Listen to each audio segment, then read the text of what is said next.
Hi, my name is Paul Johnson. I work at the Milwaukee Public Museum, a great natural history museum located right in downtown Milwaukee on the shores of Lake Michigan. It has a lot of highlights, a lot of great exhibits, including, of course, the Hebrew mammoth. But if I had to choose a couple others, I would say the streets of Old Milwaukee, definitely one of my favorite exhibits. I've always enjoyed walking through the streets and always seeing something new every time. Another one would be the powwow and the tribute to survival.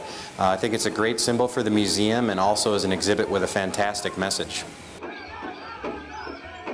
My research focus is mammoths, particularly the woolly mammoth. The Hebrew mammoth was excavated in Wisconsin in 1994, and it's the most complete woolly mammoth ever found to date, and also exhibits cut marks of Paleo-Indian butchery, a really important piece of evidence for the first people in North America. It was more of like a puzzle project, having to identify bones and piece them back together and catalog them. The museum was contacted by a researcher from the Denver Museum of Nature and Science who wanted to exhume this elephant to do research on, and it just so happened that at the time I was looking for a thesis topic. I worked with butchery techniques, trying to figure out how Paleo-Indians would have butchered a mammoth and how the cut marks got on the bones where they were.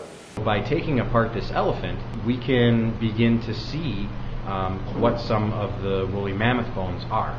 My main focus was trying to obtain some of the bones of the elephant, take them back to the museum, and do what's called experimental archaeology. Experimental archaeology is taking evidence that we can find at an archaeological site and then attempting to replicate it in order to learn what that evidence might be.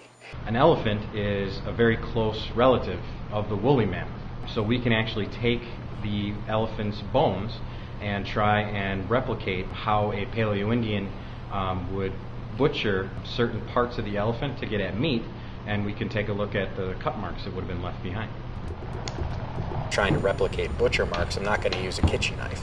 I'm going to have somebody flint knap or make me a stone tool that resembles the ones that are found with the Hebrew mammoth. By dissecting and experimenting with the elephant foot, I learned that those cut marks were underneath tendons to remove that fatty foot pad that a lot of archaeologists believe Paleo-Indians were after as a really high-calorie food source. The people that we're dealing with were one of the first groups of people to set foot on North America. We study the past because, first and foremost, we want to know.